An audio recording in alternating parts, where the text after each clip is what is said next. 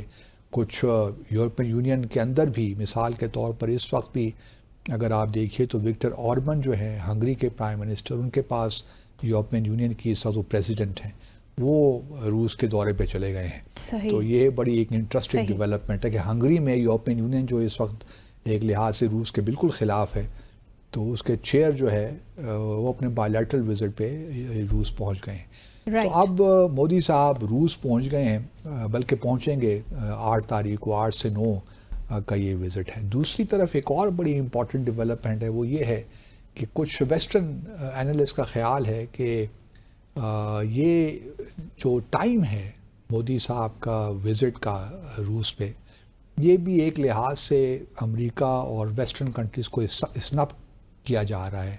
وہ اسنپ اس لیے کیا جا رہا ہے کہ اسی دوران 9-10 تاریخ کو واشنگٹن میں نیٹو کی 75th اینیورسری منائی جا رہی ہے، اور وہاں نیٹو سمٹ ہونے جا رہی ہے. نیٹو میں اس وقت 32 ممبر ہیں، یاد رہے آپ کو. تو یہ ایک بڑا انٹرسٹنگ اس وقت دیکھنے والی سچویشن. بات اصل میں یہ ہے کہ کس طرح بھارت اپنے آپ کو پوزیشن کرتا ہے ان تمام، کیونکہ ایک رائزنگ پاور تو ہے، اس میں کوئی شک نہیں ہے، اور بھارت کا کلاؤڈ بھی بہت بڑا ہے انٹرنیشنلی. لیکن روس کے ساتھ تعلقات خاص طور پہ پریشر میں رہتے ہیں، خاص طور پہ یوکرین کی وار کے بعد، اور جب سے امریکہ نے اپنا ایک نیشنل جو ہے ڈیفنس اسٹریٹجک جو ان کا ڈیفنس ریویو آتا ہے، اس کے تحت چین اور روس کو اپنے بڑے ایڈورسریز قرار دے دیا ہے. تو اس کے بعد سے ایک ٹینشن تو اس میں ہے. دوسری طرف اگر آپ دیکھیے تو ایس سی او کے اندر بھی انڈر کرنٹس ہیں، کیونکہ اس طرح ٹینشن نظر نہیں آتی، لیکن روس اور چین کے درمیانی مقابلہ لگا ہوا ہے.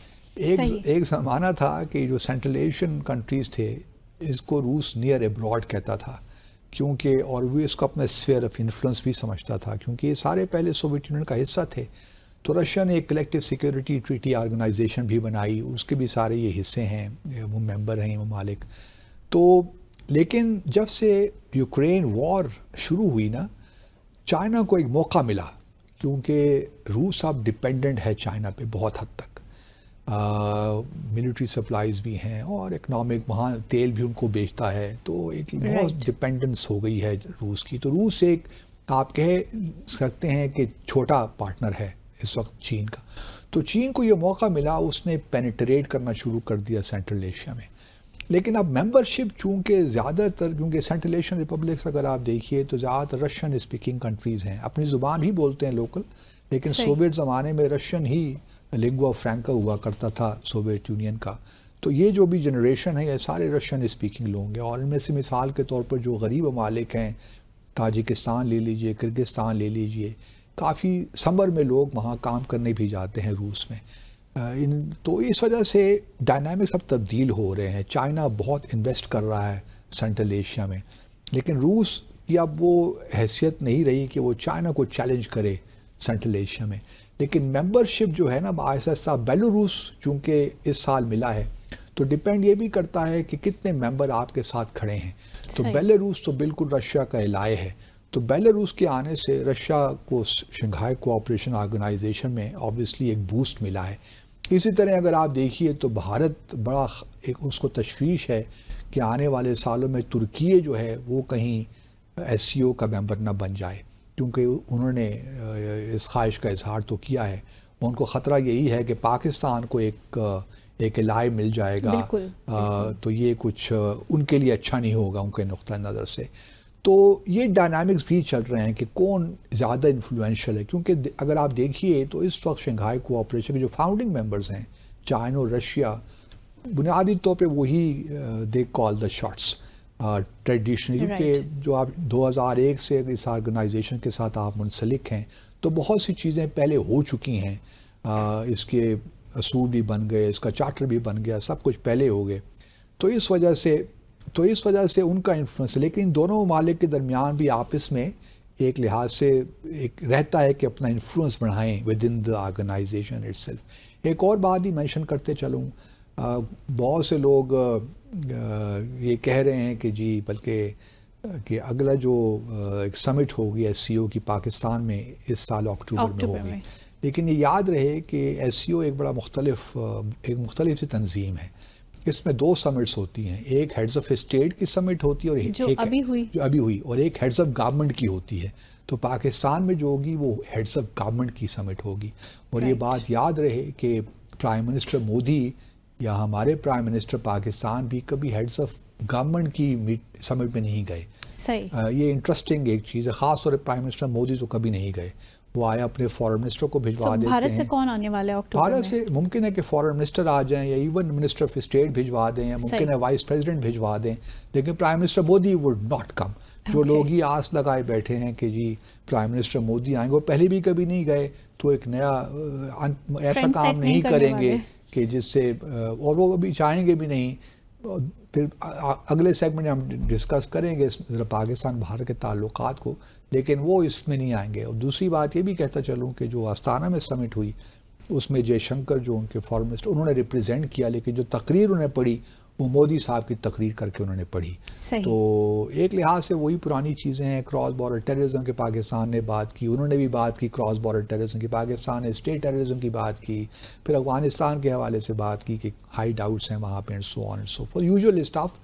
لیکن یہ ہے کہ مودی صاحب کا وہاں آنا ہونا ایک انٹرسٹنگ ڈیولپمنٹ تھی، تو میں نے کہا ہم. اور اس پوائنٹ کے علاوہ باقی سارا فارمل فارمیٹ ہی تھا جو کہ فالو کیا گیا. وہ یوزلی ہوتا ہے، بلکہ جو شی جن پنگ نے اپنے تقریر میں کہا کہ ہمیں سب کو مل کر جو انٹرفیرنس ہوتی ہے ویسٹرن دنیا کی، خاص طور پہ جو ہمارے اندرونی معاملات میں، اس کو ہم نے کاؤنٹر کرنا ہے. تو یہ ایک بڑا انٹرسٹنگ پوائنٹ تھا. تو اب دیکھنا یہ کہ بھارت کہاں کھڑا ہوتا ہے سارے معاملے. بس بریک لیتے ہیں اور بریک کے بعد آ کے فردر ڈسکشن کو جو ہے آگے بڑھائیں گے. ناظرین یہاں لیں گے مختصر وقفہ، stay with us. Welcome back after the break, اور پروگرام کو کنٹینیو کریں گے. آپ کو بتائیں کہ 1 ماہ کے بعد قوم کے سامنے ویژن رکھیں گے. 2 یا 3 سال سے زیادہ کوئی عہدیدار پارٹی میں رہ نہیں سکتا. یہ میں نہیں کہہ رہی، یہ کہہ رہے ہیں خاقان عباسی صاحب اور مفتاح اسماعیل صاحب. ایک اور پارٹی کو ویلکم کر دیا آج ہم نے، باضابطہ طور پر لانچنگ تقریب کا بھی جو ہے انعقاد ہو گیا. سو مور دا میریئر، جتنے زیادہ ہوں گے اتنا اچھا ہے، لیکن سیاست میں یہ قطر پیپل آر سیم، بالکل نہیں، یہ پیپل سیم نہیں ہو، ایکچولی مائنڈ سیٹ بدل گیا ہے. زیادہ پارٹیاں ہوتی ہیں نا اتنی زیادہ ڈویژنز ہوتی ہیں اور مینڈیٹ آپ کا زیادہ سے ڈیوائڈ ہو جاتا ہے. مطلب دیکھیں نا شاید it's not good because National Assembly میں آپ آئیں گے تو ہنگ پارلیمنٹ لے کر آئیں گے نا، کسی ایک پارٹی کے پاس مینڈیٹ نہیں ہوگا، پھر وہی ہارس ٹریڈنگ، وہی لے دے، وہی چیزیں چلتی رہیں گی. تو میں اس کی جو شاہد خاقان عباسی صاحب اور مفتاح اسماعیل صاحب اور سردار مہتاب، یہ تینوں افراد پی ایم ایل این کے لوگ تھے نا، ان کے ساتھ ہی رہے ہیں. ایکچولی میرا انٹرسٹ اب اسی طرف آتا ہے کہ آپ اتنا عرصہ پولیٹیکل پروسیسز کا پارٹ رہے، سو آپ وہ چینج وہاں رہتے ہوئے کیوں نہیں ڈیلیور کر سکے نا؟ Why you always talk about نیا سسٹم؟ وہ یہی کہتے ہیں کہ ہم اس سے نہیں کر سکتے کہ وہاں فیملی پالیٹکس ہے اور ہمیں اسپیس ہی نہیں ملی. حالانکہ خاقان عباسی صاحب کو تو پی ایم ایل نے پرائم منسٹر بھی بنا دیا تھا. لیکن دس از آئی مین بسائڈ دس، اس کے علاوہ اگر آپ دیکھیے تو میں ان کی اس بات سے اتفاق کرتا ہوں کہ فیملی پالیٹکس نے ہمیں بہت نقصان پہنچایا ہے. لیکن ساتھ ساتھ میں ان لوگوں کو اس بات کو بھی دیکھنا چاہیے کہ جتنی زیادہ پارٹیاں ہوں گی، فیملی کی پارٹی دیکھیں، فیملی پارٹی کی جو ہے، فیملی سے خلاف تو اور ہی پارٹیاں ہیں، QM ہے، وہاں پہ کوئی فیملی پارٹی نہیں ہے. اسی طرح جماعت اسلامی ہے، وہاں بھی کوئی ایسی بات ایگزسٹنگ کا ہی پارٹ بن سکتے تھے، لیکن شاید وہ ان کی فلسفی سے. اب معاملہ ان کا بھی کچھ یوں ہے کہ یہ ساری باتیں ہیں، یہ سارا ریٹرک ہے، کوئی پلان آف ایکشن تو ہمیں بتائیے نا کہ ہم یہ کس طرح کریں گے. ساری باتیں تو ٹھیک ہیں، وہ ایک مہینے کے بعد بتائیں گے. وہ کہتے ہیں کہ 5 سال ابھی ہمارے پاس ہیں اگلے انتخابات میں، تو ہم ابھی ٹائم ہمارے پاس بہت ہے. صرف اپنا ویژن بتانے کے لیے انہوں نے 1 ماہ کا ٹائم لیا ہے، لائک 30 days. ٹھیک ہے، نئی پارٹی بنائی ہے، کوئی سوچ سمجھ کے بنائی ہوگی، لیکن میرے اپنے خیال میں یہ جو ہے زیادہ سے زیادہ پارٹیاں ہونا، دیکھیے دنیا بھر میں جہاں بھی پولیٹیکل اسٹیبلٹی ہے نا، وہاں آپ نوٹ کریں گے کہ پارٹیاں بہت کم ہیں. مین اسٹریم پارٹیاں 3-4 ہی چلیے آپ کہہ لیے ہوتی ہیں. ایگزامپل آف چائنا تو خیر اتھارٹیرین ریجیم ہے، وہ تو سسٹم ہی الگ ہے. بھارت کو آپ بھارت بھی دیکھ لیجیے، کانگریس پارٹی ہے مین جو نیشنل لیول پہ، اگر دو پارٹیاں ہیں تو وہ یہی دو ہیں. اسی طرح آپ برطانیہ کو لے لیجیے، US کو لے لیجیے، فرانس کو لے لیجیے فار دیٹ میٹر، جرمنی کو لے لیجیے. تو جہاں جہاں پولیٹیکل اسٹیبلٹی ہے وہاں آپ کو پارٹیاں اتنے، ہمارے ہاں تو 100 سے زیادہ پولیٹیکل پارٹیز ہیں، بلکہ آپ مجھے بتا رہی تھیں شاید اگر رجسٹرڈ اور نان رجسٹرڈ پارٹیوں کو ملا لیں تو شاید 200 سے زیادہ نمبر بنتا ہے. تو یہ حالات ہیں. تو اس طرح کس طرح ایک پارٹی مینڈیٹ لے کر آئے گی نیشنل اسمبلی میں؟ چلیے وہ بھی ہم اس پہ بھی کیا بات کریں. کوانٹٹی اور کوالٹی دونوں چیزیں دیکھیں نا، جمہوریت تو کوانٹٹی پہ ڈیپینڈ کرتی ہے نا، کتنے ووٹ آپ لے کر آتے ہیں. نہیں، بٹ یہ ووٹ ڈیوائڈ ہو جائے گا نا، دیٹ از دا پوائنٹ. یہ اپنا ایک الگ دکان بنا لیں گے اپنی، آ جائیں گے 3-4 سیٹیں مل جائیں گی، مری سے جیت جائیں گے. خاقان عباسی صاحب ان کا بڑا انفلوئنس ہے وہاں پہ. لیکن جیت بھی جائیں گے تو کیا ہوا؟ ہمارے سابق وزیر اعظم نواز شریف صاحب MNA تو ہیں، لیکن ابھی تک میں نے ان کو نیشنل اسمبلی میں دیکھا نہیں ہے. تو یہ بھی ایک عجیب، مری میں تو پائے جا رہے ہیں. مری میں تو آج عرفان صدیقی صاحب سے بھی ان کی بڑی گورنر ہاؤس میں بڑے اچھے ماحول میں ملاقات ہوئی. لیکن MNA ہیں تو اگر نہیں آتے نیشنل اسمبلی میں، آپ کے کچھ تحفظات ہیں کہ چھوٹا بھائی وزیر اعظم ہے تو میں کس طرح اس کے ساتھ بیٹھوں، تو میرے لیے ذرا مشکل ہے وہاں. اور اسی سیاست کا یہ بہت بڑا فلا ہے. بالکل. اور یہ خیر ابھی کی بات بھی نہیں ہے، ان کا پہلے بھی مزاج یہ نہیں تھا. جب وہ وزیر اعظم بھی تھے، وہ اور عمران خان نے مقابلہ تھا کہ کون کم سے کم نیشنل اسمبلی میں آتا ہے. تو دونوں کا ریکارڈ ایک جیسے ہی ہے، تقریباً 5% سے کم. لیکن کوئی تو جیتا ہوگا. 5% سے کم ہی سیشن اٹینڈ کیے ہیں. جیتا کون ہے؟ میرے خیال میں جو ہے عمران خان، شاید نہیں، نواز شریف صاحب کا ریکارڈ بہتر ہے ان سے، پر I do not really recall now. بہتر ان ٹرمز آف. لیکن بہرحال یہی ہے کہ دونوں کا. اب یہ دیکھیے نا، ابھی آپ نے MNA بنے، اگر آپ نہیں آتے تو چھوڑ دیجئے یار، 4-3 مہینے میں آپ ایک دفعہ آ جائیں گے تاکہ وہ جو ایک ضرورت ہے، ریکوائرمنٹ ہے، وہ پوری ہوتی رہے. ورنہ آپ کی کوئی پارٹیسپیشن نہیں ہے نیشنل اسمبلی میں، تو کیا فائدہ اپنی سیٹ کو رکھنے کا؟ آپ ایسے ہی قائد ہیں، راہبر ہیں، آپ تو پریزیڈنٹ ہی بن گئے ہیں PMLN کے، تو چھوڑ دیجئے پارٹی کی، تو توجہ دیجئے رعادن MNA بھی آپ رہیں. تو مجھے یہ سمجھ نہیں آتی. بہرحال ہمارا جو مزاج ہے وہ اس طرح ہی ہے. تو بہرحال اب خاقان عباسی صاحب بھی آ گئے ہیں، مفتاح اسماعیل صاحب ہمارے فائنانس منسٹر بھی رہے ہیں، سردار مہتاب عباسی صاحب گورنر بھی رہے ہیں خیبر پختونخوا کے، تو بڑی اچھی ہیں، اسٹارز ہیں سیاست کے ہمارے. تو لیٹس ہوپ کہ they come up with some practical doable program plan of action. اور I do not know how people would receive them. Time will tell us. Abhi it remains to be seen.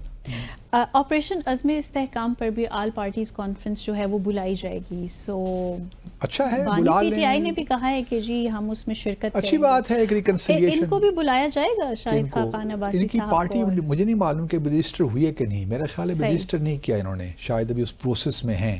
تو depend کرتا ہے کہ کب register ہوتی ہے. تو اگر رجسٹر ہوگی تو شاید بلا بھی، لیکن کہ ابھی کوئی پریزنس پارلیمنٹ میں نہیں. اب دیکھنا یہ بھی ہے کہ پارلیمنٹ میں جو پارٹیز ہیں صرف ان کو بلا رہے ہیں یا پارلیمنٹ کے باہر بھی جو پارٹیز ہیں وہ بھی. تو ابھی یہ میرے خیال میں ڈیسائیڈ نہیں کیا. جیسے ایمل ولی خان صاحب ہو گئے، مولانا وہ تو فضل سینیٹر ہیں الرحمان نا، ہو گئے. وہ تو بالکل. پارلیمنٹ میں ہیں. یہ جو سارے افراد ہیں اور ان کی جو پولیٹیکل پارٹیز ہیں، انہوں نے بہت زیادہ کرٹیسائز کیا اس آپریشن کو اور اپنے تحفظات کا اظہار کیا. تو یہ جو منعقد کی جا رہی ہے all parties conference, It's a good, I think it's a good gesture in the way, good political move I would say, because تمام پولیٹیکل پارٹیز ایک ٹینٹ میں آ جائیں، وہاں بیٹھ کر. یہ مجھے ایسی کوئی امید نہیں ہے. نہیں لیکن one tent under one roof, this is not possible in the dynamics of Pakistani political. لیکن بیٹھ تو سکتے ہیں نا، بیٹھ جائیں گے وہاں پہ، اپنے اپنے تحفظات جو ان کے ہیں، اپنے خیالات کا اظہار بھی کریں گے. تو اس میں کوئی، پہلے بھی تو بیٹھے تھے نا 2014 میں جب اے پی ایس ہوا تھا، ایک ٹریجڈی ہوئی تھی، اس کے بعد تمام آل لیکن وہ ڈائنامکس اور تھے. اس وقت بھی یہی تھا، دھرنے چل رہے تھے اسلام آباد میں. اگر آپ کو وہ ڈائنامکس بہت زیادہ اور تھے. ابھی سچویشن بہت ڈفرینٹ ہے سر. ڈفرینٹ ہے، لیکن میں سمجھتا ہوں کہ شاید سارے آ ہی جائیں اور اپنے خدشات کا اظہار کریں گے. لیکن بس یہ پولیٹیکل موو ہے، چلنے دیجیے اس کو، آگے چلتے ہیں. Let it be like this. نہیں، I am not saying, but let's hope کہ some good will come out of these things. You are always very hopeful. نہیں، آپٹمسٹک تو رہنا پڑتا ہے، اس کے علاوہ کوئی چارہ نہیں. Not other than that. ٹھیک ہے. پاکستان نے ایک بہت مائل اسٹون اچیو کیا ہے اپنے ڈیفنس کے لحاظ سے. ہم نے انٹیگریٹ کیا ہے JF-17 کے اندر ایئر لانچ کروز میسائل کو. یہ بڑی امپورٹنٹ کس طرح سے یہ ہیلپ آؤٹ کرنے جا رہا ہے؟ ہمارے پاس کوئی ذرائع تو نہیں ہے، سچی بات ہے کہ ہم یہ معلوم کر سکیں، لیکن ایک فیڈریشن آف امریکن سائنٹسٹ ہے، انہوں نے ایک رپورٹ دی ہے. انہوں نے کہا ہے کہ رات جو ہمارا پاکستان کا ایئر لانچڈ کروز میزائل ہے، اس کو پاکستان نے بڑی سکسیسفلی انٹیگریٹ کر دیا ہے JF-17 کے ساتھ. اور یہ بہت بڑی ڈیولپمنٹ ہے، کیونکہ JF-17 ہمارے پاس تقریباً 130 جو رپورٹڈلی ہمارے پاس ہیں طیارے، اور ہمارا ایک بڑا امپورٹنٹ یہ ہے، آپ کہہ سکتی ہیں کہ ہمارے ڈیفنس کے لیے بڑا امپورٹنٹ JF-17. تو اگر ہم نے رات کو انٹیگریٹ، رات 2 اس کو انٹیگریٹ کر دیا ہے JF-17 کے ساتھ، تو بھارت آبویسلی وہاں پہ بڑے تبصرے بھی ہو رہے ہیں، بہت واویلا مچا ہوا ہے کہ پاکستان نے کیا کر دیا. لیکن یہ انٹرسٹنگ ڈیولپمنٹ ہے. اور رات کی جو رینج ہے اس کو بھی بڑھایا گیا ہے، اور جو اس رپورٹ کے مطابق پہلے یہ 350 کلومیٹر تک اس کی رینج تھی، اب اس کو 550 سے 600 کلومیٹر تک کر دیا ہے. تو پاکستان از ورکنگ. اور یہ بھی یاد رہے منتہا کہ ہمارے کوئی اگریسو ڈیزائنز نہیں ہیں. ہمارا سارا جتنا بھی ہمارا ایون ہمارے جو ڈاکٹرنز ہیں، ایون جو ہماری پریپریشن ہے، ہمارا نیوکلیر پروگرام ہو، ہماری کنونشنل تیاریاں ہوں، یہ سارا ہمارے اپنے ڈیفنس کے لیے ہیں. اور to keep our deterrence credible, but at the minimum level. ہم کسی آرمز ریز میں شامل نہیں ہونا چاہتے بھارت کے. ٹھیک ہے، بھارت کے پاس ریسورسز بھی بہت زیادہ ہیں، ہم افورڈ نہیں کر سکتے، سچی بات ہے اس وقت. لیکن ہمارا پہلے سے ہی یہی ہے کہ ہم کسی آرمز ریز میں بھارت کے ساتھ نہیں پڑیں گے. یہ نہیں کہ انہوں نے ایک میزائل بنایا تو ہم نے بھی ایک میزائل بنا دیا، انہوں نے 2 بنائے تو ہم نے 3 بنا دیے. ہماری اپنی کیلکولیشنز ہیں کہ ہم نے کس طرح اپنے ڈیٹرنس کو کریڈیبل رکھنا ہے تاکہ بھارت یہ جرات نہ کرے پاکستان پر کوئی ایسا مس ایڈونچر کرنے کی، جس طرح بالا کوٹ میں انہوں نے کیا. پھر ہم نے اس کا جواب بھی دیا، اور بہت ضروری تھا، میں ہمیشہ یہ کہتا رہا ہوں. تو ہمارا بھی یہی، اس وقت بھی اگر رات 2 کو ہم نے انٹیگریٹ کیا ہے JF-17 کے ساتھ، اور ایک بہت پازیٹیو اور امپورٹنٹ ڈیولپمنٹ ہے، تو ہمارا یہی ہے کہ، اور پھر ایک اور بات بھی رہے کہ ہم نے اس کے ساتھ یہ ٹیکٹیکل نیوکلیئر ویپنز اس کے ساتھ لگائے ہیں، وار ہیڈز. یہ بھی ایف ایس نے رپورٹڈلی کہا ہے. انہوں نے ایکچولی یہ کیا ہے کہ رات جو ڈیمانسٹریٹ کیا گیا تھا نا، اس کو ڈسپلے کیا تھا ہم نے 2023 کی جو پریڈ ہوئی تھی اور پھر اب 2024 کی جو ہوئی، تو انہوں نے اس کی تصاویر دیکھی، امیجز، اور ان کو پھر انہوں نے اس کا کمپیریزن کیا، اس کو آبویسلی انالائز کیا ہوگا. وہ اس نتیجے پہ پہنچے ہیں کہ رات کے اوپر ہم نے ٹیکٹیکل نیوکلیئر وار ہیڈز لگا دی ہیں، ہمیں کامیابی مل گئی ہے. صحیح. تو یہ بھی بھارت کو دیکھنا پڑے گا کہ دیکھیے اب یہ اگر آپ نے کوئی ملٹری میں سے ایڈونچر کیا تو پاکستان نے ٹیکٹیکل نیوکلیئر ویپنز بنائے ہوئے ہیں، یہ صرف دکھانے کے لیے نہیں ہیں. گو کہ ڈیٹرنس کا مطلب تو یہی ہوتا ہے کہ آپ ڈیٹر ہو جائیں کسی ملٹری ایڈونچر سے، لیکن اگر آپ شرارت کریں گے تو پھر پاکستان اپنا پورا حق رکھتا ہے کہ وہ ٹیکٹیکل نیوکلیئر ویپنز استعمال کرے. تو اگر ہم نے اس کو رات 2 میں ایئر لانچ جو ہے ہمارا کروز میزائل وار ہیڈ، ہم نے ٹیکٹیکل نیوکلیئر وار ہیڈ اس پہ لگا دیا ہے، تو پھر بھارت کو ذرا تھوڑا سوچنا پڑے گا کہ جو یہ مس ایڈونچر کرتا رہا ہے پاکستان کے خلاف ماضی میں، اس سے وہ باز رہے. اور پھر میں یہی کہوں گا کہ ہمارے جو پورا نیوکلیئر پروگرام ہے یا ہمارا آل اسپیکٹرم ڈیٹرنس ہے وہ ڈیفینسو ہے ان نیچر. جبکہ بھارت کا اگر آپ دیکھیے تو کولڈ اسٹارٹ ڈاکٹرن ہے، یا ان کی جو اس وقت ایک ریپڈ اسٹریٹجک ڈاکٹرن اگر آپ اس کو کہہ لیجئے، وہ ہے کہ بھئی quick action, Swift action against Pakistan. تو وہ ایگریسو ہے ان نیچر، ہمارا ڈیفینسو ہے. تو یہ اوفینسو جو ان کی جو ڈاکٹرن ہے نا، it's very bad, dangerous, especially in a nuclear environment. کیونکہ دیکھیے جب چیزیں اسکلیٹ ہوتی ہیں نا تو پھر پتہ نہیں چلتا کہ کہاں جا کے رکیں گی، کہاں جا کے رکیں گی. تو اس وجہ سے بھارت کو یہ آئندہ کوئی بھی کارروائی کرنے سے پہلے 100 مرتبہ سوچنا چاہیے کہ، اور اگر پش کمز ٹو شو، اگر کوئی ایسے حالات پیدا ہو جاتے ہیں جہاں کہ ہمارا نیوکلیئر تھریش ہولڈ، تو چونکہ بھارت نے اب بہت زیادہ کنونشنل جو ہے نا اس کی بہت سی پریپونڈرنس ہو گئی ہے، سپیورٹی آ گئی ہے، تو ہمارا جو نیوکلیئر تھریش ہولڈ ہے وہ کم ہو رہا ہے بدقسمتی کے ساتھ. تو بھارت کو تو اس کے معاملے میں تھوڑی سی احتیاط کرنی ہوگی، کوئی ایسا مس ایڈونچر نہ کرے جس سے پاکستان مجبور ہو جائے. کیونکہ باتیں تو وہ کر رہے ہیں نا کہ ہم آزاد جموں کشمیر کو لے لیں گے، بلوچستان کو لے لیں گے، تو ایسے جو ریٹرک ہے اس کا بھی ذرا خیال رکھیں. صحیح، مجھے نہیں لگتا ایسا کچھ کرنے کی نہیں کریں گے تو خود بھی سفر کریں گے. بالکل. اور ہم obviously نیوکلیئر انوائرمنٹ تو پھر اس قسم کی جو معاملات ہوتے ہیں they're very dangerous. A very clear message, very much clear. بالکل. سو ناظرین یہاں لیں گے مختصر سا وقفہ، بریک کے بعد واپس آئیں گے اور ڈسکس کریں گے پاکستان انڈیا ریلیشنز کو تھوڑا سا مزید بھی ڈیٹیل میں. Stay with us. Welcome back after the break, اور اب پروگرام کا حصہ بنانے جا رہے ہیں ہم انڈو پاک ریلیشنز کو. سو باسط صاحب، as a life line member of RSS, Modi is committed to advancing and promoting Hindu extremism, which also affects his approach to Kashmir issue as well. So how do you comment on this scenario?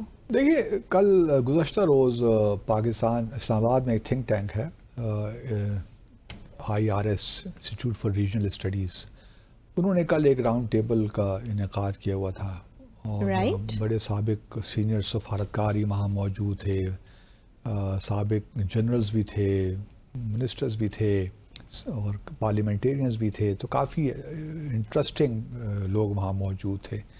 اور جو subject تھا، issue تھا، وہ یہی تھا کہ جی پاکستان بھارت کے درمیان جو اس وقت ایک امپاس ہے، گرڈ لاک ہے، اس کو کس طرح توڑا جائے، کس طرح آگے چیزوں کو نارملائز کس طرح کیا جائے. تو میں نے بھی اپنے زرعی خیرات کا اظہار وہاں پہ کیا. سر ہمیں بھی بتائیں کچھ. میرا پوائنٹ یہی تھا، جو میرے 5-6 پوائنٹ میں نے انڈر اسکور کیے وہاں پوائنٹس. پہلے تو میں نے بڑا صاف کھل کے کہا کہ جی کوئی یہ توقع نہ رکھے کہ پاکستان بھارت کے درمیان تعلقات نارمل ہو سکتے ہیں جب تک کہ جموں اور کشمیر کا تنازع حل نہیں ہوتا. پہلی بات تو یہ. جہاں تک انگیجمنٹ کا تعلق ہے، یس کوئی بھی دیکھیے سفارتکاری میں آپ دروازے بند کر دیتے ہیں لیکن کھڑکیاں کھلی رکھتے ہیں تاکہ تھوڑی ہوا شوا آتی رہے، دوسروں کی آواز بھی سنی جا سکے. ابھی ہماری کھڑکیاں کھلی ہیں، اگر نہیں کھلی تو کھل جانی چاہیے.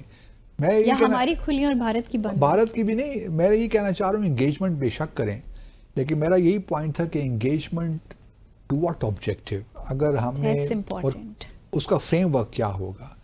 اگر ہم نے جو ماضی میں پچھلے 15 سال میں جو ہماری سفارتکاری میں بھارت کے وزوی جو غلطیاں ہم نے کی ہیں، چاہے وہ 16 جولائی 2009 کا شرم الشیخ اسٹیٹمنٹ تھی، یا 10 جولائی 2015 کی اوفائی اسٹیٹمنٹ تھی، یا 9 دسمبر 2015 کی اسلام آباد جوائنٹ اسٹیٹمنٹ تھی، ہم نے کشمیر پہ بالکل گراؤنڈ دیا بھارت کو. رائٹ. اور اس کے بعد جو ہم نے فریم ورک بنایا ڈائلاگ کا، وہی بہت ناقص تھا، بہت ہی فلاڈ، جس میں ہم نے نہ صرف کشمیر پہ اپنی پوزیشن میں کمزوری دکھائی، بلکہ دہشت گردی کے معاملے بھی ہم نے بہت ڈیفینسو پہ ہم آئے. حالانکہ بھارت تو زیادہ جو معاملات بھارت جو کر رہا ہے پاکستان میں، ہم سب اس کے بارے میں جانتے ہیں. تو اگر وہی 15 سال کی غلطیاں ہم نے دوبارہ دہرانی ہیں اور نتائج مختلف توقعات ہم کر رہے ہیں، تو یہ سب سے بڑی بیوقوفی ہماری ہوگی بحیثیت ریاست. تو میرا یہی مشورہ تھا کہ آپ بیک چینل پہ کہیے جو بھی آپ نے کرنا ہے، اور اپنی بتائیے کہ آپ کیا چاہتے ہیں، اور بھارت سے جاننے کی کوشش کریں کہ ان کا وہ کیا دیکھ رہے ہیں پاکستان بھارت کے تعلقات کو، لیٹ سے 10 ایئرز ہینس اور 20 ایئرز ہینس. کیونکہ اس طرح تو معاملات نہیں چل سکتے آگے. اگر اور یہ دوسری بات جو میں نے کہا وہ یہی تھا کہ بیک چینل پہ آپ ایکسپلور کریں، اور اس وقت موقع نہیں ہے کسی بھی فارمل اسٹرکچر ڈائلاگ کا، کیونکہ اگر آپ نے فارمل ڈائلاگ کی بات کی تو بھارت یہی کہے گا کہ جی ہمارے پاس تو ڈائلاگ کا فریم ورک بنا ہوا ہے، 9 دسمبر 2015 کو آپ نے بھی ایگری کیا ہوا ہے اور ہم نے بھی ایگری کیا ہوا ہے، اسی پہ چلتے ہیں. اور وہ ہمارے لیے 5 اگست 2019 کے بعد قابل قبول نہیں ہونا چاہیے. اور میں یہی امید رکھتا ہوں کہ اب جو ہے، اور اسی لیے میں بیک چینل کی بات اس لیے بھی کر رہا ہوں کہ بیک چینل میں بہت سی چیزیں ایسی ہوتی ہیں جو آپ ڈسکس کر سکتے ہیں، جو کہ آپ مطلب یہ بیہائنڈ دا سینز ہوتا ہے نا، اس میں پتہ نہیں چلتا کہ کہاں ملاقات ہوئی ہے، کدھر ہوئی ہے، کیوں ہوئی ہے، کتنی دیر ہوئی ہے. تو اس میں آپ کے پاس اسپیس زیادہ ہوتی ہے، اور پھر کوئی چیزیں زیادہ تر اس طرح ریکارڈ میں بھی نہیں ہوتی، کوئی پبلک اسٹیٹمنٹ بھی نہیں آتی، تو اس وجہ سے آپ کے پاس زیادہ اسپیس ہوتی ہے کھل کے بات کرنے کی، جو ماضی میں بھی کرتے رہے ہیں 2004 سے 2008 تک. تو میں یہی ان کو مشورہ دیا کہ جی اگر کرنا ہے تو بیک چینل پہ آپ گفتگو کریں. اور 3-4 چیزیں ہمارے لیے امپورٹنٹ ہیں. پہلی بات تو ہمیں ٹیسٹ کرنا ہے نا، واٹرز ٹیسٹ کرنے ہیں کہ بھارت کیا چاہتا ہے. پہلے تو دیکھیے نا، سارک سمٹ جو اتنے عرصے سے نہیں ہوئی، 2016 میں ہونی تھی اور ابھی تک نہیں ہوئی، تو کیا بھارت سارک سمٹ ہونے دے گا پاکستان؟ 19 سارک سمٹ، کیونکہ پاکستان ہوسٹ تھا اس کا لیکن نہیں ہو سکی. تو کیا مودی صاحب تشریف لائیں گے پاکستان؟ ایک بڑا انڈیکیشن ہوگا، ایک سگنل ہوگا ہمارے لیے.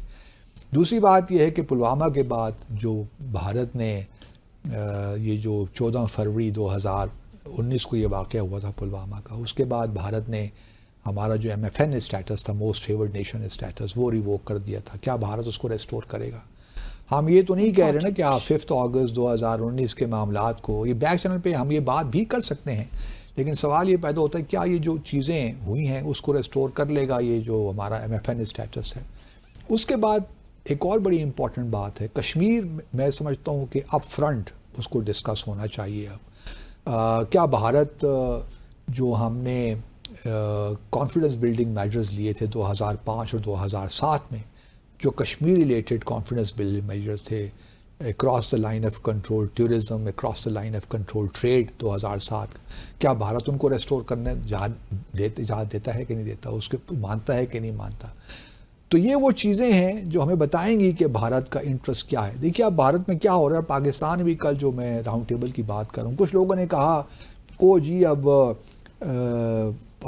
بھارت جو ہے ستمبر سے پہلے جو اسٹیٹ ہوڈ اسٹیٹس ہے مقبوضہ جموں اور کشمیر کا وہ ریسٹور کر دے گا. تو یہ بہت بڑی ڈیولپمنٹ ہوگی. اسی کے پیچھے ہم بھارت سے اس کو ایک کنسیشن مانگ کے بھارت کے ساتھ ہم انگیج کر لیں. تو بتانے کی کوشش میں نے یہی کی کہ یہ کوئی کنسیشن نہیں ہے. یہ تو جب امیت شاہ، اگر آپ ان کی 4 اگست 2019 کی تقریر سنیں، جو ہوم منسٹر اس وقت بھی تھے اور اب بھی ہیں، انہوں نے اس وقت ہی کہہ دیا تھا کہ ہم یہ جو اسٹیٹ ہوڈ ہے وہ اسٹیٹس واپس کر دیں گے. جو یونین ٹیریٹری بنائی ہے انہوں نے لیکن لداخ کے بغیر، لداخ اب سیپریٹ یونین ٹیریٹری ہوگا، صحیح. تو جموں اور کشمیر کو ہم دوبارہ اسٹیٹ ہوڈ کا اسٹیٹس دے دیں گے، تو یہ کو ہمارے لیے کنسیشن نہیں ہے. پھر کچھ لوگوں نے کہا کہ جب انتخابات ہی وہاں پہ ہو جائیں گے، وہ بھی سپریم کورٹ کا ان کو آرڈر ہے کہ ستمبر سے پہلے آپ مقبوضہ جموں اور کشمیر میں انتخابات کروائیں. تو اگر ہم وہ ان کے ساتھ انگیج کرتے ہیں کہ نہیں کرتے، یہ تو انہوں نے کرنا ہی ہے. وہ تو کمیٹڈ ٹو ڈوئنگ دیٹ، وہ انہوں نے پروسیس بھی شروع کر دیا ہے. لیکن ہمیں اپنے جو انٹرسٹ ہے نا ان کو دیکھنا ہے. میں نے یہ بھی زور دیا کہ کلیئرٹی نہیں ہے ہمارے ہاں.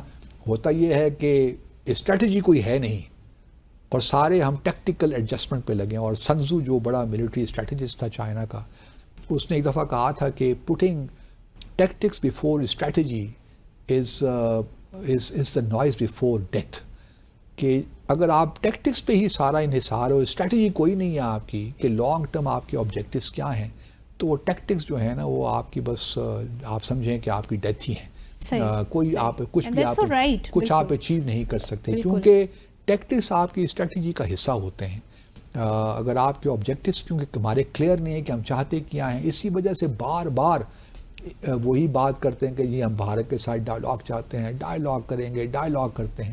اب یہاں تک بھی ہماری سفارتکاری کی دیکھیے کتنی بدقسمتی ہے. میں سمجھتا ہوں کہ اب بھارت جب ہم سے ڈائیلاگ شروع بھی کرے گا نا تو وہ اس کو کنسیشن کے طور پہ پیش کرتا ہے کہ چونکہ یہ ہم تو آپ سے انٹرسٹڈ نہیں ہے بات کرنے میں، ہم تو آپ سے بات کر رہے ہیں کیونکہ امپریشن کیسے توڑا جا سکتا ہے. وہ اس لیے اس طرح توڑا جا سکتا ہے کہ آپ جب کہنا بند کر دیں خدا را کہ ہم بھارت کے ساتھ ڈائیلاگ چاہتے ہیں، ہم بھارت کے ساتھ ڈائیلاگ چاہتے ہیں. اب تھوڑا سا پیشنس دکھائیے نا. سفارتکاری میں جو یہ بے صبری ہے نا اور جلد بازی ہے، یہ سفارتکاری میں کبھی نہیں چلتی. سفارتکاری میں بہت پیشنس دکھانا پڑتا ہے. لیکن یہ جو سفارتکاری کی کمزوری ہے، یہ جو ہماری فارن پالیسی کا نہ ہونا ہے. نہیں دیکھیں کنفیوزڈ فارن پالیسی کون ہے؟ آپ اپنی فارن پالیسی میں مینشن کر دیں کہ وی پریفر. نہیں آپ یہ تو ہمارے دیکھیں آبجیکٹیوز بڑے کلیئر ہیں. We want to have normal relation with all our neighbours اور with all countries around. So اس کی ایگزسٹنس کے بعد کیوں اتنا ضروری ہے کہ آپ ہر چلیے آپ نے ایک دفعہ پارلیمنٹ میں آپ آئے بحیثیت وزیر اعظم، آپ نے ایک دے دی اسٹیٹمنٹ کہ جی ہم یہ چاہتے ہیں. اب ہر کوئی اٹھتا ہے، کبھی کہتا ہے جی ہم ٹریڈ ریزیوم کرنا چاہتے ہیں، کوئی کہتا ہے جی ہم اسحاق ڈار صاحب نے بھی کوئی کہتا ہے بے مقصد قسم کی اسٹیٹمنٹس، کوئی کہتا ہے ہم ٹریڈ شروع کرنا چاہتے ہیں، کوئی کہتا ہے جی ہم ڈائیلاگ چاہتے ہیں. اب بار بار جب ڈائیلاگ کی خواہش کا اظہار کریں گے تو ویکر اینڈ پہ نیچرلی تو پھر آپ you are on a receiving end نا، آن دا ریسیونگ اینڈ. پھر بھارت آپ کو کہے گا لائیے جی ہم ڈائیلاگ تو کرتے ہیں لیکن وہ ہماری شرائط پہ ہوگا. تو پھر ہم کیا کریں؟ کیا اس کو قبول کریں گے؟ نہیں میں یہ تو اللہ جانتا ہے یا یہ لوگ جانتے ہیں کہ ان کی لانگ ٹرم پالیسی کیا ہے. لیکن میرا اپنا خیال یہ ہے کہ ایک وقت تھا جب بہت سے ہمارے اسٹیک ہولڈرز جو تھے وہ بےتاب تھے بھارت کے ساتھ بات چیت کرنے کے لیے. وہ یہاں تک بھی بے چین تھے کہ چلیے کشمیر کو فی الحال فریز کر دیتے ہیں. لیکن مجھے اس بات کی خوشی ہے کہ اب جو اسٹیک ہولڈرز ہیں ان کی سوچ ذرا ڈفرینٹ ہے. وہ کشمیر کو آبویسلی ایک بڑا اہم تنازع سمجھتے ہیں اور ان کا بھی خیال ہے جو میرا خیال ہے کہ جب تک یہ معاملہ حل نہیں ہوتا اس وقت تک پاکستان اور بھارت کے درمیان تعلقات اس طرح نارمل ہو ہی نہیں سکتے. ٹھیک ہے ہم انگیجمنٹ بھی کر لیں گے لیکن اگر انگیجمنٹ کسی اپنے منطقی انجام تک نہیں پہنچتی یا کوئی مثبت نتائج نہیں نکالتی تو اس انگیجمنٹ کا بھی کوئی فائدہ نہیں ہے. جو ہم نے سی بی ایمز بھی کیے، مثال کے طور پر ہر 1 جولائی کو ہم وہ لسٹ تبدیل کر دیتے ہیں پریزنرز کی، قیدیوں کی اور نیوکلیئر فیسیلیٹیز کی کر دیتے ہیں دسمبر جنوری میں. وہ ٹھیک ہے چلتا رہتا ہے لیکن سوال یہ پیدا ہوتا ہے کہ میں پھر وہی کہوں گا کہ پہلے تو یہ 2-3 چیزیں جو ہے نا دیکھیے کہ بھارت کیا رسپانس دیتا ہے آپ کو. rather than dying for dialogue, show some patience, some perseverance, don't be inconsistent. کوئی ہمیں کوئی فائدہ نہیں ہونے والا بھارت کے ساتھ جو یہ باتیں لوگ کرتے ہیں نا کہ تجارت ہو جائے پاکستان کو بڑا فائدہ ہوگا، ہماری اکانومی کہاں سے کہاں پہنچ گے، سب لغو باتیں ہیں. ہم پہلے بھی یہیں تھے، یہ تو وہی جگہ ہے گزرے تھے ہم جہاں سے. تو ہم دوبارہ اگر آپ وہی کرنا چاہتے ہیں تو بسم اللہ، لیکن رزلٹ کچھ نہیں ہونا. تو اسحاق ڈار صاحب کو کافی فکر لاحق ہے. چلیں اب اسحاق ڈار صاحب سے اگلے ہفتے انشاءاللہ بات کریں گے. ٹائم آپ کا ختم ہو گیا. ناظرین اسی کے ساتھ ہی آج کے پروگرام کا وقت اختتام پذیر ہوا چاہتا ہے. آپ سے ملاقات ہوگی انشاءاللہ نیکسٹ ویک. ٹل دین ٹیک کیئر.